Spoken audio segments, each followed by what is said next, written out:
وسلم وبارك على محمد وعلى آل محمد. اللهم إنا نسألك علما نافعا ورزقا طيبا وعملا متقبلا. ربنا تقبل منا إنك أنت السميع العليم وتب علينا إنك أنت التواب الرحيم. اللهم انصر المجاهدين وارحم المستضعفين ودمر أعداء الدين واطمس على أموالهم آمين يا رب العالمين. Alhamdulillah kaum muslimin rahimakumullah. Malam ini kita memulai pengajian tafsir karya Mbah Ghazali rahimahullah ta'ala. Dan tafsirnya ini membahas tafsir juz 30. Ada 2 jilid ya. Jilid pertama ini Al-Fatihah sampai dengan apa nih? Ad-Duha. Ad-Duha, kemudian lanjutnya adalah dari Al-Lail sampai dengan An-Naba. Jadi memang tafsirnya dari bawah, dari surat yang paling mudah. Mungkin untuk mempermudah pembahasannya untuk khalayak umum, maka beliau mulainya dari bawah. Nah, saya sudah punya filenya yang berbahasa Arab tanpa terjemah, dan ternyata tadi sekilas saya melihat tulisan Arabnya ada beberapa yang masih perlu diperbaiki. Sehingga nanti panjenengan sambil mempersiapkan penanya untuk memperbaiki tempat-tempat yang ada kesalahan tulis atau kesalahan harokat padanya. Nah, kitabnya ini judulnya adalah Al-Qur'anu wa Sunnatu Sayyidil Alam. Quran dan sunnahnya Nabi yang merupakan Sayyidil Alam, pemukanya seluruh manusia. Jadi maksudnya beliau adalah menggabungkan antara ayat-ayat Quran dengan hadis-hadis Nabi. Quran ditafsiri dengan hadis Nabi Shallallahu Alaihi Wasallam. Dan menafsirkan Quran dengan hadis Nabi ini termasuk tafsir tingkat tinggi, karena penafsiran Quran itu dibagi oleh para ulama ada tafsiru al-Qur'ani bil Quran. Ini yang paling atas ya. Menafsirkan Quran dengan Quran. Jadi ayat ditafsiri dengan ayat. Yang kedua, tafsir Quran bis sunnah, menafsirkan Quran dengan hadis Nabi SAW. Yang ketiga, menafsirkan Quran bi qaulis sahabi, dengan ucapan para sahabat, terutama sahabat-sahabat yang ahli tafsir, Ibnu Abbas, Ibnu Mas'ud dan sebagainya. Kemudian tafsir bi qaulit tabi'i, dengan ucapan para tabi'i, karena para tabi'i ngajinya juga dari para sahabat. Nah, sehingga sanadnya jelas ya, dari sahabat tabi'i, kalau dari sahabat dari Nabi Shallallahu Alaihi Wasallam. Ada lagi tafsir bil lughah, dengan bahasa Arab. Artinya ada kata-kata yang memang diketahui maknanya dengan sebab kita mempelajari bahasa Arab.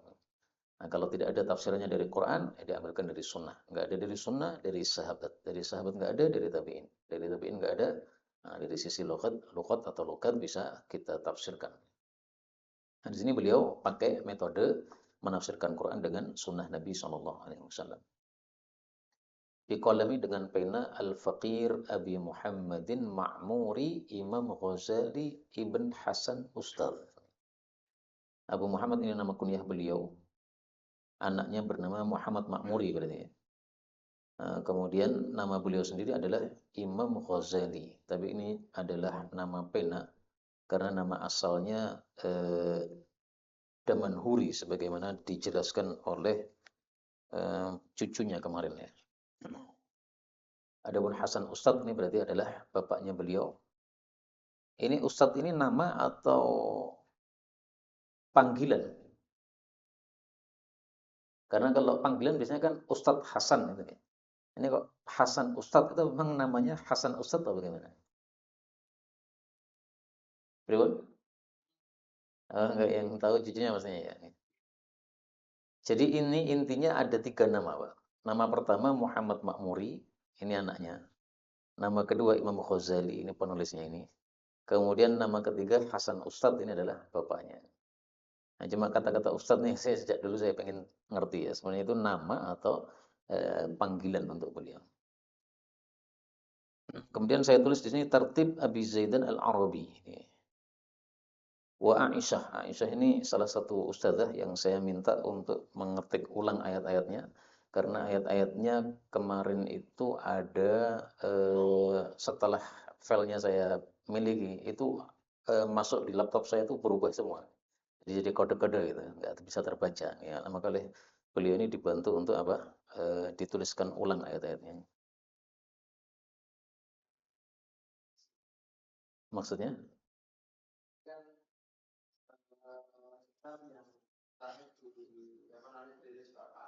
Hmm. Hmm.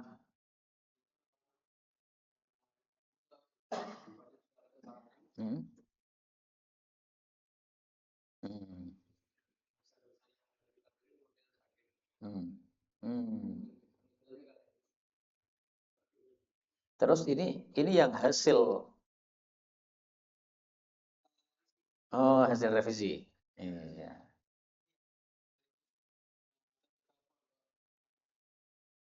Terus setelah ini masih ada lagi? Nggak ada. Oh, terakhir ini. Ya. Berarti dulu pertama terbit tahun berapa? Ini kan 2014 yang ini. Yang sebelumnya itu?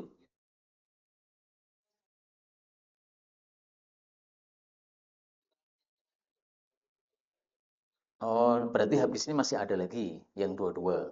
Ini kan yang 14 ini. 14 ini? Bukan itu saya 2015.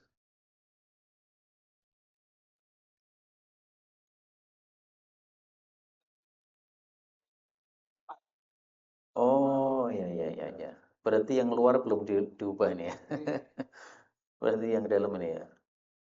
Oh, jadi ini yang terakhir. Baik.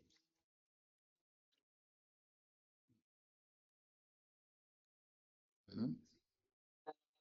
Hmm. Ya ya. Hmm. Ya. Hmm. Hmm. Baik. Hmm. Ya. Ya ya. Berarti ini yang terakhir ya. 2022 ini. Hmm. Tapi yang ini maksud saya sekilas membaca ini masih ada salah-salah. Kalau yang Arab saya malah belum baca lagi ini. Baik, jadi kita sambil apa melihat-lihat kalau memang ada yang salah kita langsung koreksikan di tempatnya. Baik, kita mulai. Sebenarnya tadi saya cari Pak Amal tuh supaya beliau yang baca. Jadi cucunya yang baca kita merasa seolah-olah kita ketemu sama penulisnya langsung. Beliau belum datang ya kita baca dulu. Dimulai dengan Bismillahirrahmanirrahim ini supaya diberkahi oleh Allah Subhanahu wa taala. Alhamdulillahirabbil alamin. Dimulai dengan alhamdulillah sesuai dengan sabda Nabi Shallallahu alaihi wasallam, perkara penting dimulai alhamdulillah maka berkah. Tapi hadisnya memang diperselisihkan oleh para ulama, meskipun pengamalannya sangat boleh karena sesuai dengan Al-Qur'an. Iyyaka na'budu wa iyyaka nasta'in. Ihdinas siratal mustaqimi. Nah, di sini tertulis mustaqimi, masih ada juga di cetakannya mustaqimi salah ya. Mestinya mustaqima. Nah, silahkan langsung diganti mustaqima. Nah, jadi sekaligus kita ngaji, sekaligus kita membetulkan filenya, sehingga nanti kalau mau dicetak ulang, insya Allah ini memudahkan. Yang di sini mustaqimi. Loh, kok beda? Coba saya minta yang milik antum.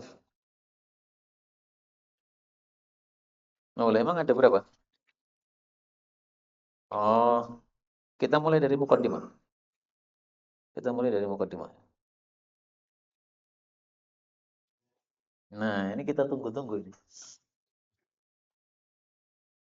Asyhadu an la ilaha illallah wahdahu la syarikalah wa asyhadu anna Muhammadan abduhu wa rasuluh. Ini dimulai dengan syahadat itu karena setiap ceramah yang tidak dimulai dengan syahadat maka seperti tangan yang terputus, manfaatnya kurang banyak. Maka beliau di sini mengamalkan sunnah Rasulullah sallallahu alaihi wasallam. Allahumma salli ala Muhammadin wa alihi wa sahbihi wa muttabi'ihi min ba'dihi. Nah, ini dimulai dengan selawat supaya diberkahi oleh Allah Subhanahu wa taala. Karena satu majelis yang tidak dibacakan selawat padanya nanti akan jadi kerugian kita dan penyesalan di akhirat. Amma ba'du, fa'lam anna Allah tabaraka wa ta'ala qala fil Qur'anil Karim, dzalikal kitabu la raiba fihi hudan lil muttaqina. Ini Al-Baqarah ayat 2. Wa qala qul athi'u Allah war rasul fa in tawallaw fa innallaha la yuhib. Ini antara la dengan yuhibbu bagusnya dikasih spasi ya, karena ini kan dua kata ya. Jadi la kemudian spasi begini, la yuhibbul kafirin. Ini beliau menampilkan ayat-ayat ini tujuannya adalah bahwasanya kitab ini kan isinya Quran dan Sunnah. Ya. Nah, maka kenapa kita mempelajari satu tafsir yang metodenya Quran dan Sunnah? Karena dengan demikian kita mengamalkan ayat ini, atiullaha war rasulah. Nah, sehingga tafsirnya atau Qurannya itu adalah memasuk pada atiullah, sunnahnya masuk pada war rasulah. Ini Ali Imran ayat 32. Wa qala wa anzalna ilaika dzikra litubayyana lin-nasi ma nuzzila ilaihim wa la'allahum yatafakkarun. Nah, ini juga dalil beliau, litubayyana lin-nas, untuk menjelaskan kepada manusia. Berarti tafsiran itu yang menafsirkan adalah Rasulullah sallallahu alaihi wasallam. Maka paling bagus tafsir Quran pakai sunnah sesuai ayat ini, tubayyana lin-nas. Dan memang kita temukan ayat-ayat yang ditafsirkan oleh Nabi sallallahu alaihi wasallam. Meskipun tidak semua ya, tidak semua ayat ditafsirkan oleh Nabi sallallahu alaihi wasallam. Karena banyak ayat yang sudah jelas. Wa qala wa ma atakumur rasulu fakhudhuhu wa ma nahakum anhu fantahu. Nah, kalau ini kita ambil pelajaran darinya bahwa perintah itu lebih ringan daripada larangan. Karena di sini fantahu ya, berhentilah. Sementara kalau di sini fakhudhuhu, ambillah. Dan ditafsir dalam ayat yang lain Allah Rasul sallallahu alaihi wasallam menjelaskan ma amartukum bihi fa'tu minhu mastata'tum, semampu kalian. Nah, sehingga fakhudhuhu, ambillah, itu tafsirannya dari hadis Nabi sallallahu alaihi wasallam, yaitu ada tambahan mastata'tum, fa'tu minhu mastata'tum, lakukan semampunya. Makanya dalam hal ini jumhur ulama berpendapat bahwa kalau ada perintah sama larangan bertabrakan, didahulukan apa? Larangan. Contohnya misalnya kita disuruh kalau masuk masjid untuk tahiyatul masjid. Tapi kita dilarang habis subuh dilarang salat sunnah habis subuh. Jadi berarti bertabrakan kalau kita itu masuk masjid habis subuh. Nah, metode jumhur karena larangan lebih kuat berarti tidak ada tahiyatul masjid. Madhab Syafi'i yang menyelisih jumhur. Mereka berpendapat tetap tahiyatul masjid meskipun pada subuh ya, karena dianggap taksis atau pengecualian dari hukum yang asal tadi. Ini surat Al-Hasyr ayat 7 ya. Wa qala fa in tanaza'tum fi syai'in farudduhu ila Allah in kuntum tu'minuna billahi wal yawmil akhir. Ini bukan ilallahi war rasul apa? Ada war rasulnya.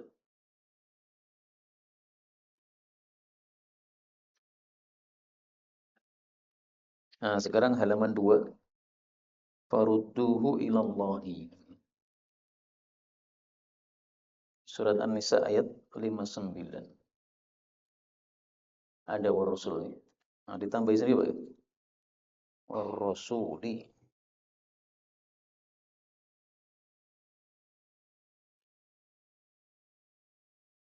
Ya namanya pekerjaan manusia gini, biasa ya. Ada salahnya. In kuntum tu'minuna billahi wal yawmil akhir, surat An-Nisa ayat 59. Tayyib. Ini ayat-ayat sudah saya baca semua. Sekarang yang baca Pak Amal bisa ya? Antum baca, saya menerjemahkan. Pakai kitab aja. Halaman 2, wa innan nabiyya.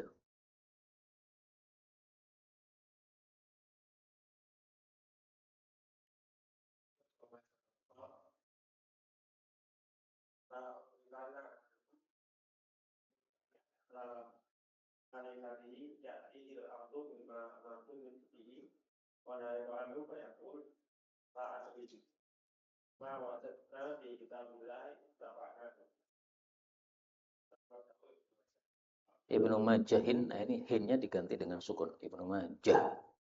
Jadi haknya mestinya sukun.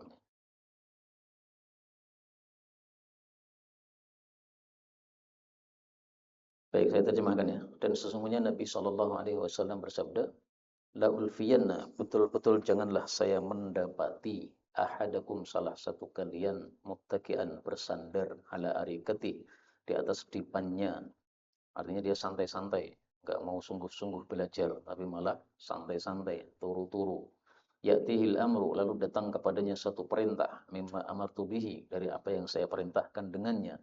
Wa nahaitu anhu, dan saya larang darinya. Fayaqul, lalu dia mengatakan, la adri, saya nggak tahu, ma wajadna, apa yang kami dapati fi kitabillah dalam Al-Quran, ittaba'nahu, kita mengikutinya. Maksudnya Mbah Ghazali adalah bahwasanya Quran sama sunnah itu harus diterima semuanya. Tidak boleh orang santai-santai, tengok-tengok, nggak pernah belajar hadis. Begitu disampaikan hadis, dia mengatakan, saya nggak mau ini. Yang penting di Quran sudah cukup. Kalau nggak ada di Quran, saya nggak mau. Nah, kata beliau,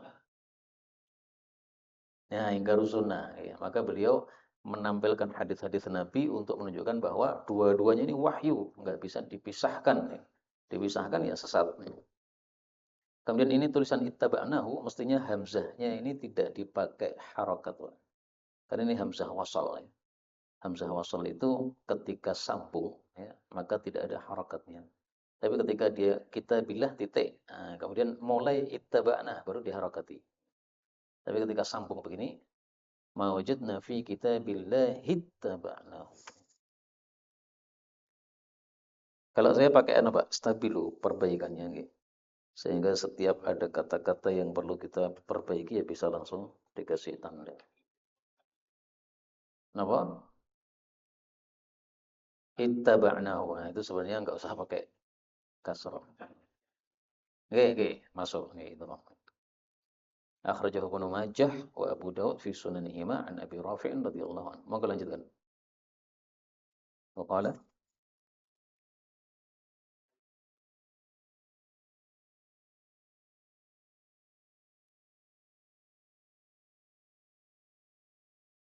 Nah, ini juga salah ini. Ini mestinya hatta yarida alayyal hawdha. Yarida ya rida.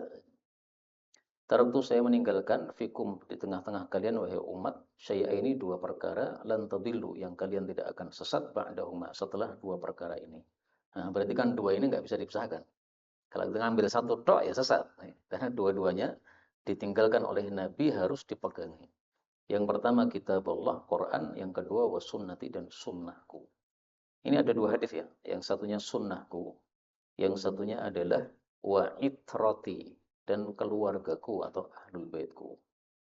Nah, makanya orang-orang Syiah itu mendhaikan hadis yang wasunnati. Mereka memilih hadis yang wa itrati. Secara riwayat itu memang yang wa'itrati ini lebih kuat dan lebih banyak daripada yang wasunnati. Tapi kalau kita ahlus sunnah menganggap dua-duanya ini hadisnya sahih. Dan ini saling menjelaskan. Tidak bisa kita mengikuti itrah keluarga Nabi kecuali kalau mereka mengikuti sunnah Nabi. Jadi tidak mentang-mentang habaib lalu kita ikuti, enggak. Dia habaib tapi dia membawa ajaran apa? Kalau dia membawa ajaran Syiah ya kita buang. Kamu Habib, tapi kamu itu Syiah. Ya, kita nggak pakai. Ya. Karena yang kita pakai adalah sunnah Rasulullah Sallallahu Alaihi Wasallam. Jadi dua riwayat ini sama-sama kita pakai karena sama-sama sahih. Dan kaedahnya adalah kalau ada dua hadis yang sahih, maka bukan dibuang salah satunya, tapi kita gabungkan. Kemudian beliau mengatakan waliyatafarraqa, keduanya Quran Sunnah tidak akan pisah hatta yarida, sampai dua-duanya datang. Dua-duanya itu Quran dan Sunnah. Datang alaiya kepada saya di mana al-haudha, pada telaga Kautsar. Jadi haudha ini maf'ul atau sebagai dzarafnya. Akhrajahu al-Hakim an Abi Hurairah radhiyallahu anhu. Monggo.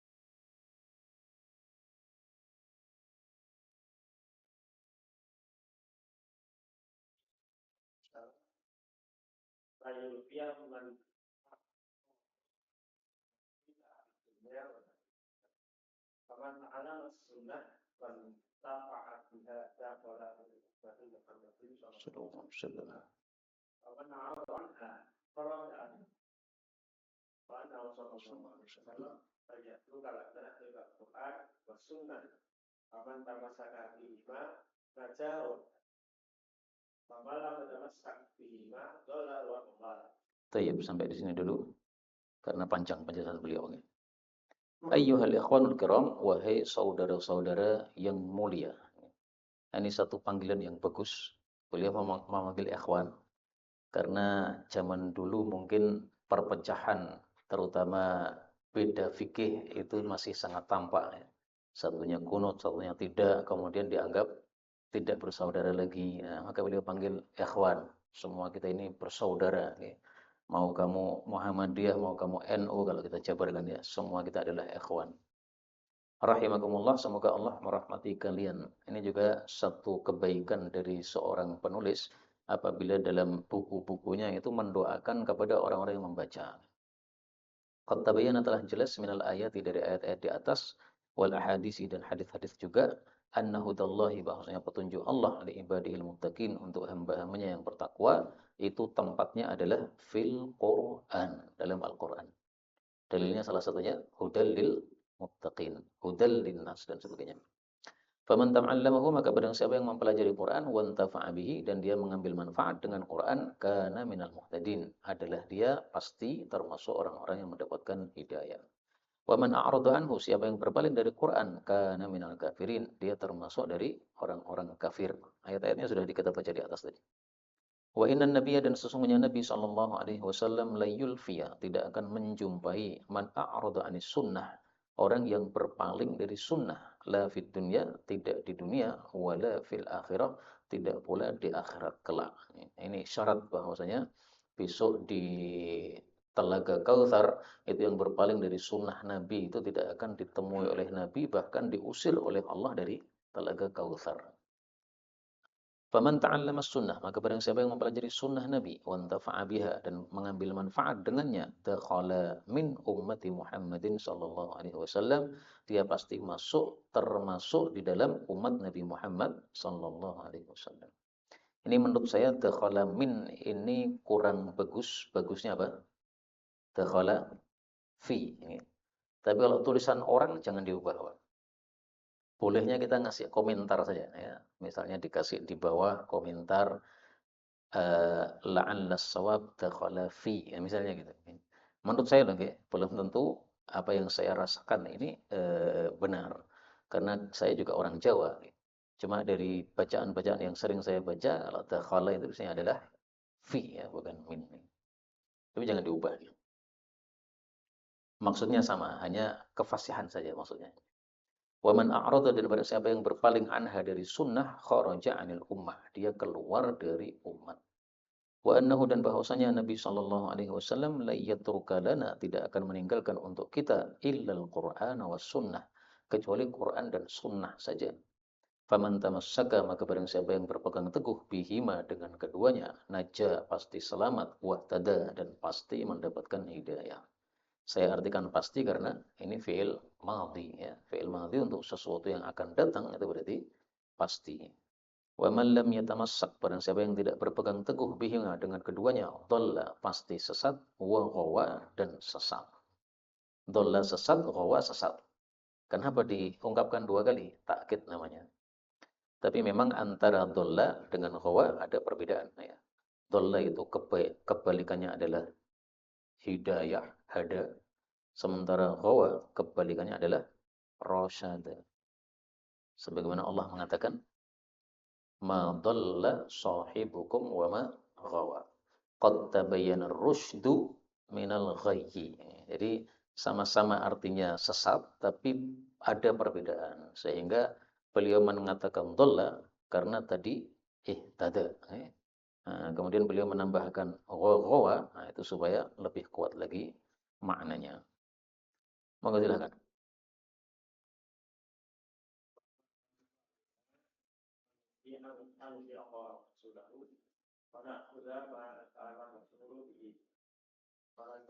Nah, ini maksudnya wanantahiya, ya-nya di fathah ya, karena sebelum-sebelumnya juga mansub.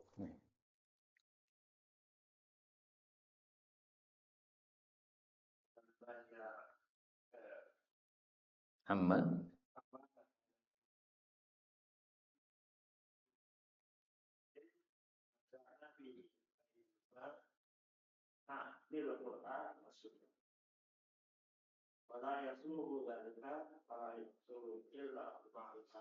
ya. Wa annal wajib, dan bahwasanya yang wajib alaina atas kita adalah an nuti Allah, untuk taat kepada Allah, wa rasulahu, dan rasulnya yaitu Nabi Muhammad sallallahu alaihi wasallam. Kalau cuma tambahi koma enggak apa-apa, Pak. Kan tidak merusak ya. Untuk mempermudah aja ya. Wa na'khudha, dan kami mengambil ma'atana rasulu bihi, apa yang Rasul datang kepada kami dengannya. Nah, ini mencakup Quran dan Sunnah. Wa nantahiya, dan kami berhenti amma nahana anhu, dari apa-apa yang beliau melarang kami darinya. Wa an narudda, dan bahwasanya kami kembalikan kulla syai'in, segala sesuatu, tanaza'na fi, yang kita ini berbeda pendapat tentangnya, ilaihima, kepada keduanya. A'ni, yang saya maksud adalah Al-Qur'ana was sunnah. Nah, kata-kata a'ni ini apakah benar ya penulisannya dengan ya tanpa titik ataukah pakai titik ya. Mari kita cek ya di dalam kitab-kitab yang tercetak sekarang itu biasanya pakai titik atau tidak. Kalau saya kan biasanya pakai titik apa? Sehingga melihat tulisan tanpa titik itu menurut saya kok kurang pas gitu. Ini contohnya ini ya dalam Sunan Darimi, yakni. Yakni pakai titik lagi. Ini juga masih Darimi. Coba kita lihat selain Darimi, ada enggak yang, nah ini Bukhari. Yakni. Udah pakai titik aja, Pak. Ya, yakni yang saya maksud adalah, jadi perbedaannya apa? Antara ya dengan titik dengan yang tidak. Kalau yang tidak itu biasanya yang fathah, ya kan? Wadduha, itu pakai tanpa titik. Kemudian wan najmi idza hawa, itu. Nah, sehingga tulisan panjang. A'ni gitu. Dan ini seperti tulisan Ustaz Mudzakir di Wahdatul Ummah. Itu selalunya beliau itu kalau nulis ya itu tanpa titik. Misalnya gini, beliau nulis Al-Bukhari. Nah, itu ya-nya itu tanpa titik. Sehingga setiap melihat tulisan gini saya gatel, kayak orang kayak titik loh. Mestinya ada titiknya karena biasanya penulisannya itu adalah kalau yang fathah tanpa titik, yang kasrah ada titiknya. Ini maksudnya ilmu rosem ya, ilmu tentang penulisan ya, sebenarnya nggak sampai dosa, tapi kan maksudnya supaya tulisan kita jadi sempurna. Wala yasuqu dzalika, dan tidaklah berjalan hal tersebut, wala yahsulu, dan tidak mungkin berhasil, illa bima'rifatihima, kecuali dengan mengetahui Quran dan Sunnah.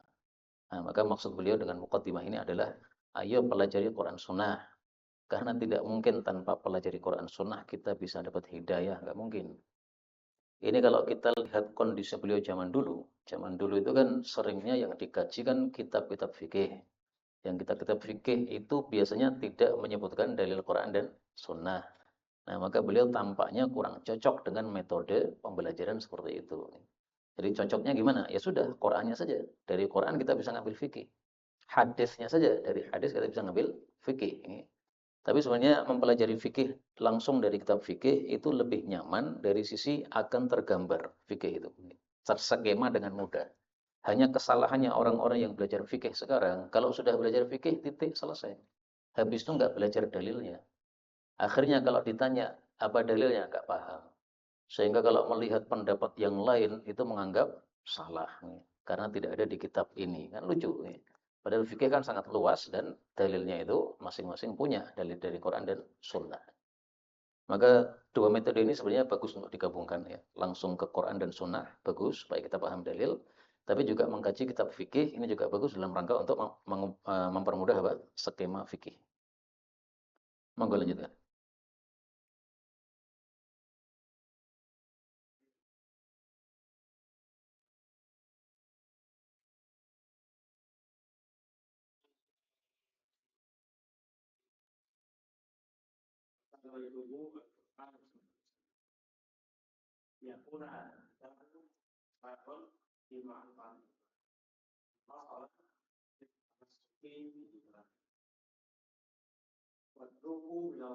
Itu watlub ya.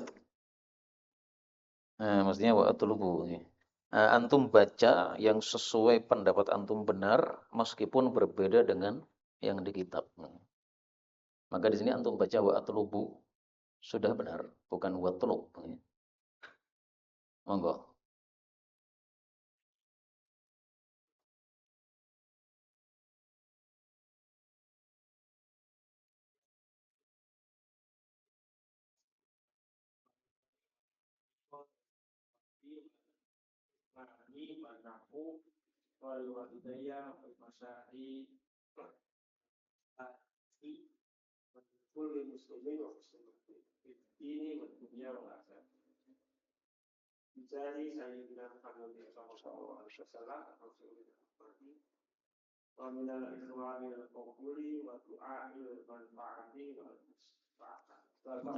Ya, ini yang kalimat terakhir ini banyak sekali kesalahan harokat.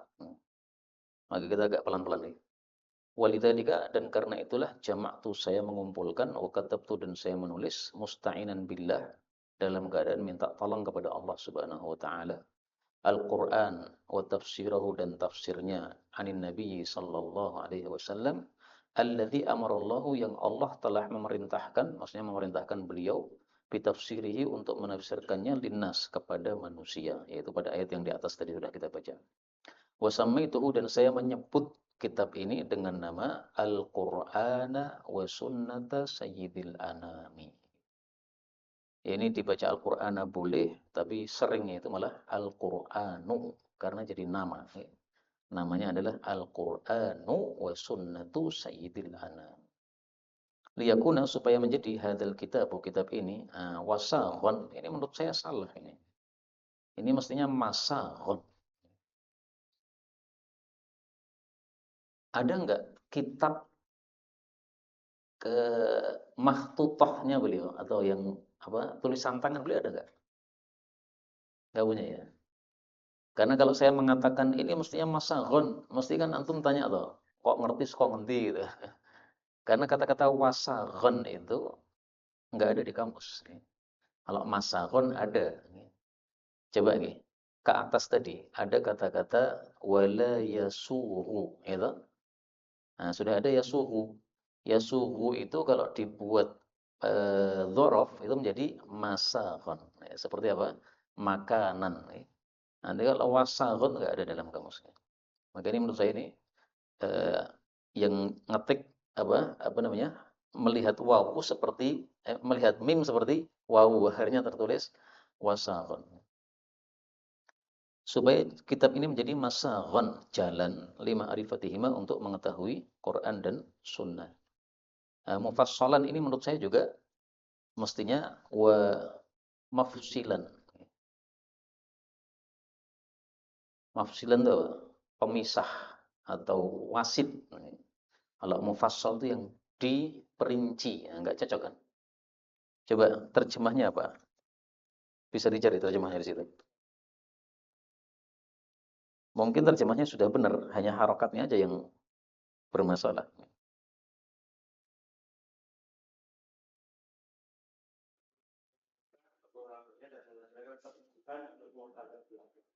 Apa?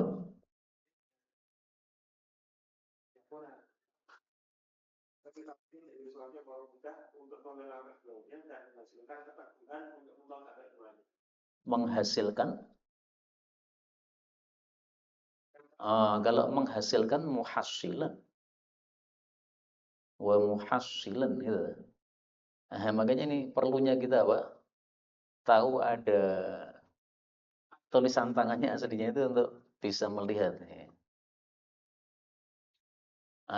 Tuh. Kok antum punya yang lama? Oh, gitu. Ya, ya, ya, ya. Lah terus yang lama sama yang baru ini menang yang mana, Pak? Artinya gini, kalau kita melihat terjemahnya, terjemah itu dari kata-kata muhassalan, muhassilan itu. Nah, sehingga ini bisa dikasih tanda aja ya. Kalau kita mendahulukan terjemah, ini berarti muhassilan. Coba diulangi lagi terjemahnya tadi.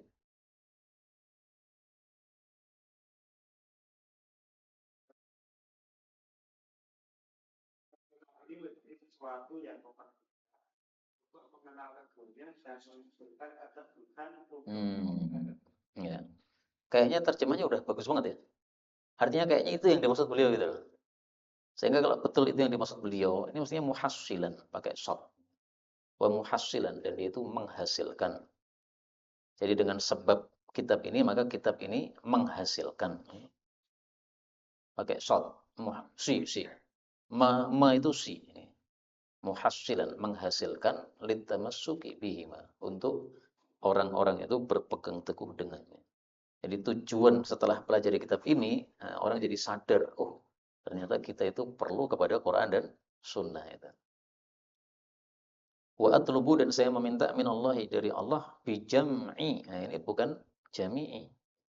Karena di atas sudah ada jam'i, di atas tadi ada jama'tu. Nah, jama'tu itu masdarnya bijam'i, dengan mengumpulkan hadzal kitab ini, meminta apa? Al hidayata, satu hidayah, wal yusra, dan kemudahan dua, wal amanah, dan keamanan tiga, wa ziyadatal ilmi, dan tambahnya ilmu empat, wal amali, dan tambahnya amal lima, wal ikhlasi, tambahnya ikhlas, war ridwana, dan mendapatkan ridha, wa taufiqa lis-shawabi, kurang alif ya, dan mendapatkan taufik untuk kebenaran, wal itmama, wal itmami, ya betul ya, diberi taufik sehingga mendapatkan kebenaran, dan itmam, dan menyempurnakan. Jadi tafsirnya sempurna, enggak berhenti. Wan naf'ali, apa maksudnya, ainnya di fathah, dan menjadi manfaat untuk saya. Nah, ini ya-nya juga pakai titik ya, li untuk saya, wali walidayya, dan untuk kedua orang tua saya, wali masyayikhi, dan untuk syekh-syekh saya, wali kulli muslimin, dan untuk setiap muslim, wa muslimatin, dan muslimah, fid dini, baik di dunia, wa dunya, maupun dalam agama maupun dunia, wal akhirah, dan akhirat, bijahi sayyidina Muhammadin sallallahu alaihi wasallam. Ini khilafiyah ya. Jah itu kedudukan. Artinya boleh enggak kita itu minta kepada Allah dengan tawassul menyebutkan jah atau kedudukan Rasulullah sallallahu alaihi wasallam. Bagi yang tidak cocok dengan seperti ini, ya pasti menganggap ini salah. Tapi bagi yang cocok enggak masalah.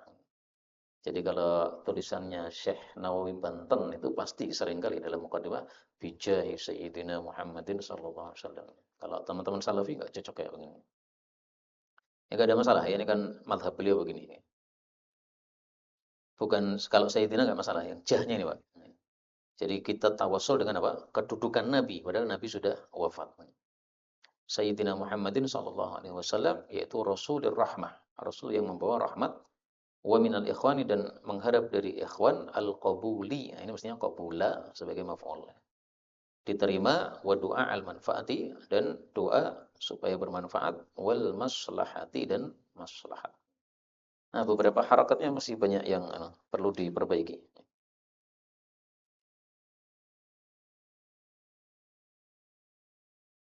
Monggo lanjutkan. Tanbihun.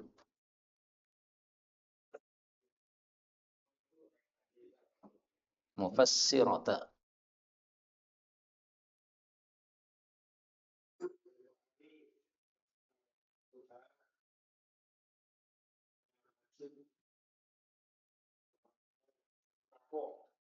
والتقدير بالصحابة والتابعين في معرفة أسباب نزول الآيات أو السورة أو معرفة معنى آيات القرآن أو كلماته. ini Ini tiga. tiga ini bahwa sudah ada menutup sunan Al-Bukhari wa Muslim, Ahmad wa Abi Dawud wa Ibnu Majah, wa Tirmidzi, wa Nasa'i wa kutub al-Hadis, Syauqani wa Tabari wa Ruhul Ma'ani wa Ahkamul yang tadinya kepalan wa'al fiha rahimahullah ta'ala waqobila amalahu ia bertanya solihadu wa askanahu bifadlihi ini ya, ini juga banyak harakat yang perlu kita perbaiki ya. Tanbihun, peringatan. Akhadtu, saya mengambil al-ahaditha, hadis-hadis, al-mufassirata, fa-nya di fathah, kemudian sinnya di tasydid, yang menafsirkan lil Qur'ani, untuk Al-Qur'an. Waqtartuha, dan saya memilih hadis-hadis itu minas sahihati, dari hadis yang sahih. Fa illam ajid, maka jika saya tidak mendapati, fa minal marfu'i, maka dari hadis yang marfu'. Wa yakunu tafsiru, dan adalah tafsir itu minas sahabati, dari para sahabat, wa tabi'in, dan tabi'in. Nah, itu adalah lima'rifati, untuk mengetahui asbabi nuzulil ayati, sebab-sebab turunnya ayat, awis surati, atau surat. Jadi maksud beliau adalah kalau sababun nuzul, maka dari sahabat maupun dari tabi'in pun saya ambil. Kenapa? Karena menurut kaidah tafsir, asbabun nuzul yang ngomong sahabat atau tabi'in bisa diterima. Seolah-olah itu sumbernya dari Rasulullah sallallahu alaihi wasallam ya. Karena tidak mungkin mereka buat-buat ayat ini turun gara-gara ini tanpa dasar, tidak mungkin, pasti ada dasarnya. Atau lima'rifati, untuk mengetahui makna ayatil Quran, makna dari ayat-ayat Al-Quran, au kalimatihi, atau kalimat-kalimatnya, inihtija ilaihi, ketika dibutuhkan kepadanya. Jadi maksud beliau tidak selalu sababun nuzulnya kita bahas. Kalau diperlukan, ditampilkan. Demikian juga makna kalimatnya, kalau diperlukan, maka ditampilkan. Artinya kalau sudah jelas, maka tidak perlu beliau tampilkan. Wa akhadtu dzalika, dan saya mengambil itu min kutubis sunani, dari kitab-kitab hadis. Sunan ini bukan yang dimaksud Sunan Abu Dawud, Tirmidzi, bukan itu ya. Tapi sunan ini jamak dari sunnah. Sunnah itu hadis ini. Maka maksud beliau kutubis sunan itu kutubil hadis. Buktinya beliau mengatakan Al-Bukhari. Nah, ini pakai ya di kasrah. Al-Bukhari wa Muslimin wa Ahmad. Lebih enaknya gini ya. Wa Ahmad wa Abi Dawud wa Ibni Majahin. Nah, ini salah lagi. Mestinya sukun. Wa Tirmidzi wa Nasa'i. Ini pakai kasrah lagi yang Nasa'inya. Wa ghairihim wa min kutubit tafasiri. Adapun dari kitab-kitab tafsir adalah Ad-Durril Manthuri. Ini karya Suyuti. Wa Syaukani, pakai tasydid. Ini tafsirnya Imam Syaukani. Wa Tabari, pakai tasydid lagi. Tafsir Tabari terkenal. Wa Ruhil Ma'ani. Ruhil Ma'ani ini tulisannya Burusewi, Pak. Lil Burusewi. Ini saya tambahkan tapi nanti saya hapus nih, karena nggak boleh nambah tulisan orang. Burusewi ini seorang sufi. Sehingga antum kalau membaca Ruhul Ma'ani, hati-hati. Nanti akan dimasukkan pemahaman-pemahaman sufi di dalam tafsirnya ini. Dan dia bukan orang Arab. Sehingga tafsirnya berbau-bau ajam. Dan saya teringat Imam Ibnul Jauzi itu menulis satu wasiat kepada anaknya. Judulnya adalah Laftatul Kabid fi Nasihatil Walad. Jadi beliau menasihati anaknya, salah satu nasihatnya adalah wa iyyaka wa tafasirul ajam. Kamu hindari membaca tafsir-tafsirnya orang-orang ajam. Kenapa? Karena orang ajam kadang-kadang memahami Quran, karena bahasanya bahasa ajam, jadi pemahaman Arabnya rasanya rasa ajam, jadi agak salah. Saya kasih contoh ya. Mbah Nawawi Banten. Nawawi Banten. Ya. Itu kan Jawa, Pak. Itu dia menulis tafsir 2 jilid. Judulnya Marah Labid. Itu dalam surat An-Nas, dia menafsiri surat An-Nas dengan tafsir yang tidak ada sama sekali di kitab yang lain. Yaitu ketika beliau mengatakan minal jinnati wan nasi. Apa artinya nasi? Artinya apa? Manusia. Beliau mengartikan nasi, orang yang lupa. Nah, ini dicari di kitab saya yang manapun saya belum menemukan. Nah, itu mungkin yang dimaksud oleh Ibnu Jauzi, hindari tafsirannya orang-orang ajam. Kenapa? Dia nggak paham bahasa Arab, dilarikan pemahaman tafsir kepada bahasa Arab versi ajam. Akhirnya salah paham tadi. Dan seperti ini menurut saya termasuk iqrab. Iqrab itu membawa satu pemahaman yang nyeleneh, yang kita cari di kitab lain nggak ada. Itu namanya iqrab. Contoh iqrab yang barusan saya tulis itu adalah tentang masalah kurban Idul Adha. Fala yaqlimanna, kalau sudah masuk tanggal 1 dan kita niatan kurban, maka jangan memotong dhufra, kuku. Nah, kukunya ini kan yang masyhur kan kuku kita. Ada orang Jawa Timur memahami kukunya binatang. Terus setelah saya teliti di kitab-kitab itu, nggak nemu kecuali satu saja kitab. Kitab namanya Mirqatul Mafatih. Di dalam kitab Mirqatul Mafatih, pendapat itu disebutkan yang mengatakan adalah Ibnul Malak, anaknya malaikat. Namanya sudah aneh atau Pak? Apa ini orang anaknya malaikat nih? Ibnul Malak. Saya cari siapa Ibnul Malak ini. Kok nafsirkan beda dengan seluruh ulama yang lain. Ternyata dia seorang ulama madhab Hanafi belakangan, ya. Jadi bukan ulama-ulama kuno, bukan. Dan dia itu adalah Ar-Rumi, orang Romawi, Pak. Nah, ini ajam juga ini. Nah, sehingga saya khawatir bahwasanya dia menafsirkan hadis tadi, padahal hadisnya bahasa Arab kan, tapi dia pahami dengan rasa Romawi, ya. Akhirnya pemahamannya menyelisih seluruh ulama-ulama Arab, ya, yang mereka lebih paham tentu saja dengan sabda Nabi yang berbahasa Arab. Dari sisi bahasa Arab, dhufran itu tidak bisa diartikan kuku kambing. Nah, ini bedanya bahasa Arab dengan bahasa Indonesia, ya. Kalau kuku kita disebut kuku, kuku kambing juga disebut kuku. Tapi kalau orang Arab menyebut kuku manusia dhufran, menyebut kuku kambing itu dhilfan.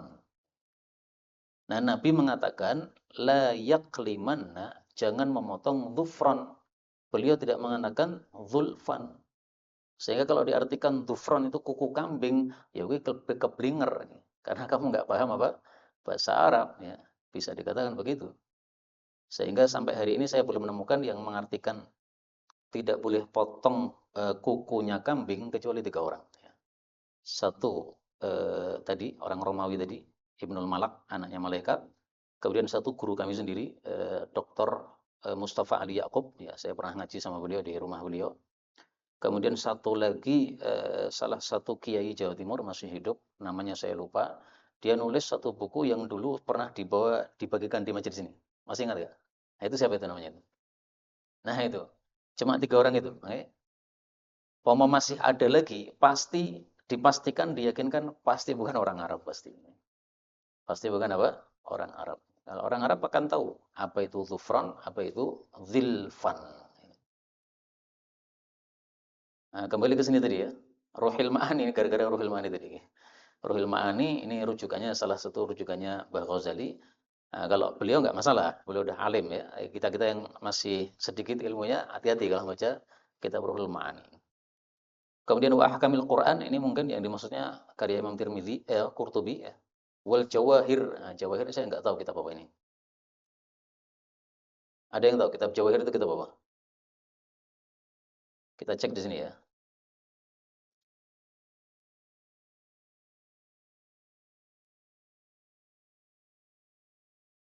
Karena Jawahir ini kan ringkasan. Jawahir apa yang dimaksud? Mungkin yang dimaksud ini Al-Jawahirul Hisan fi Tafsiril Quran, Tafsir As-Sa'alibi. Wa ghairiha, dan selainnya, li ashabiha, milik penulis-penulis masing-masing, wa muallifiha, dan penulisnya, rahimahumullahu taala, semoga Allah merahmati mereka, wa qabila a'malahum, dan semoga Allah menerima amal mereka. Hiyal baqiyatus shalihat, amal itulah yang menjadi amal yang tetap ada dan baik. Wa askanahum, ini tanpa tasdid, dan semoga Allah menempatkan mereka, bifadlihi, dengan karunia-Nya, wa karamihi, dan kemuliaannya, jannatan na'imin, pada jannah yang penuh kenikmatan. Monggo lanjutkan.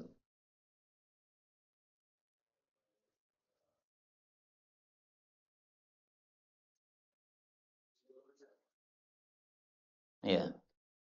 Qultu, saya mengatakan billahi taufiqu, hanya dengan Allah lah kita mendapatkan taufik, wa ilaihil ma'abu, dan hanya kepadanya lah kita kembali. Imam Ghazali Ibnu, nah, maksudnya nonnya di apa, di dhammah. Hasan Ustaz di Solo, Solo ini mestinya tanpa alif. Kalau pakai alif itu yang fi'il madhi itu loh. Sallau itu ya. Kalau Solo nama ini enggak pakai alif. Al-Jawa. Solo Al-Jawa. Sebenarnya biasanya Jawa itu tetap tidak pakai alif lam nih. Tapi ya kalau tulisannya begitu ya jangan kita ubah. Kemudian yang saya ingin tanya sama Pak Amal tadi, Hasan Ustadz itu nama aslinya atau apanya tuh?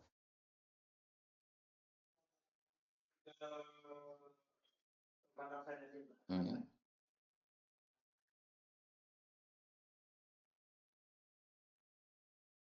Asli ya.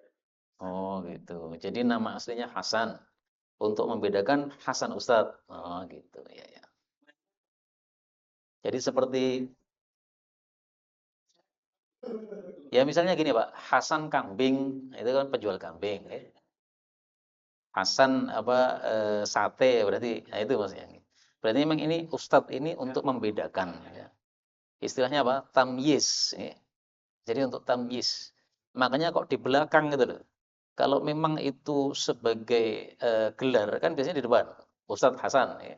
Nah ini bukan gelar, tapi ini adalah tamyiz. Ya. Meskipun juga sebagai gelar karena memang beliau Ustadz juga. Gitu. Nah, sekarang sudah terjawab. Ya. Enggak bukan dari orang tuanya, dari orang-orang. Ya. Ini kalau tidak ada cucu beliau nggak akan ketemu loh Pak jawabannya Pak. Yakin saya nggak akan ketemu ini. Karena kita nggak paham nama aslinya bagaimana. Nah, kalau Hasan Turin itu kan tempat berarti kan ya. Ya, Hasan banyak sekali. Baik, ini kita sudah sampai pada selesai mukaddimah. Jadi ringkasnya, saya kira harokat-harokatnya masih banyak yang salah. Kalau tulisannya mungkin sudah hampir rata-rata benar ya. Cuma dua tadi yang yang tiga yang menurut saya salah. Yaitu yurda'a mestinya yarida, kemudian wasaghon mestinya masaghon, kemudian mufassalan mestinya muhassilan. Wallahu a'lam bishawab. Oke, dari sisi tulisan saya kira cuma tiga yang salah. Lain-lainnya hanya apa? Hanya harokat saja. Makanya saya tadi kan tanya, ini Us Ustadzah Ummu Nadia siapa? Karena kan tulisannya korektornya Ummu Nadia gitu. Nah, saya nggak tahu, Pak. Apa? T-nya Mas Irwan ya. Berarti yang tahu Mas Irwan ya. Ya biasa, tulisan manusia banyak salah itu biasa. Imam Syafi'i saja menulis kitab Ar-Risalah. Dibaca setiap tahun oleh muridnya disetorkan. Sampai 70 kali pengulangan. Itu yang ke-70 kali itu masih ada salah lagi. Makanya Imam Syafi'i sampai mengatakan Allah enggan ada satu kitab tanpa salah kecuali satu, yaitu Quran. Kitabnya manusia pasti ada salahnya. Imam Bukhari saja yang dianggap kitab paling sahih setelah Al-Quran masih ada salahnya. Saya tampilkan Pak, salahnya dalam Bukhari Pak. Bukan untuk mencela Imam Bukhari, tapi maksudnya tidak ada yang sempurna tulisan manusia itu. Mbok setingkat Imam Bukhari pun ya ada salahnya biasa ya. Tapi salahnya itu terkubur dengan kebenaran yang beliau bawa ya. Sehingga seolah-olah nggak ada salahnya. Ini saya tahu salahnya itu ketika saya kelas 1 Sanawi. Eh, kemudian ngaji kitab Sahih Bukhari dengan Ustaz Mudakir di Jawa Timur. Pesantrennya kita waktu itu di Jawa Timur ya. Eh, itu di situ beliau mengatakan ini.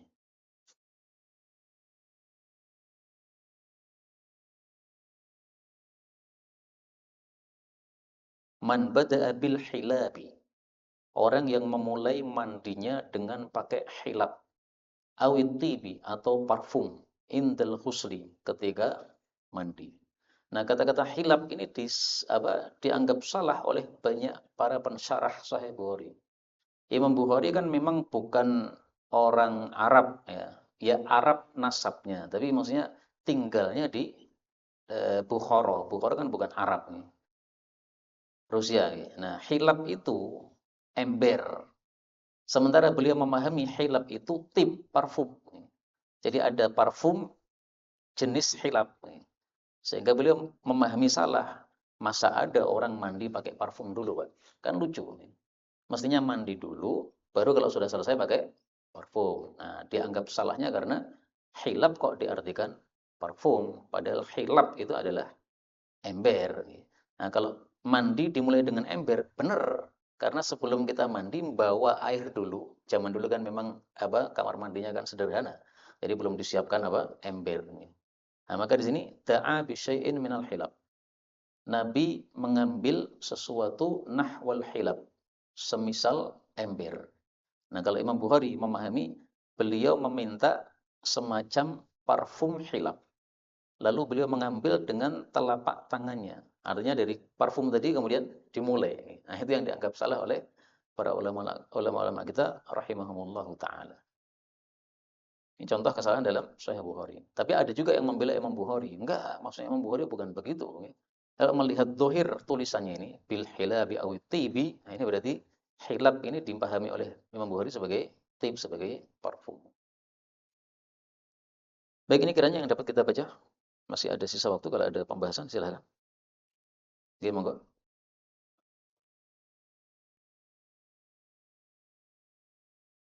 Oke.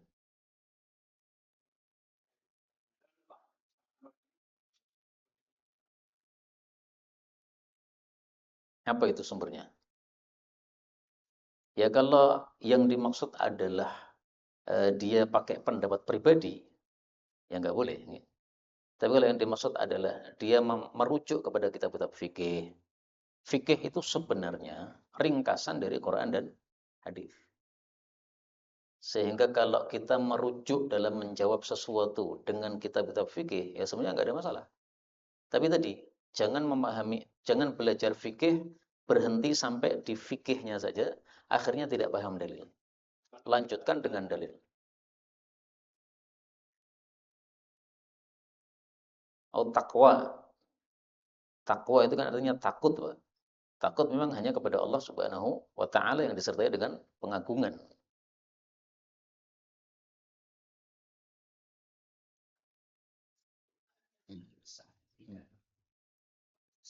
Ya. Iya.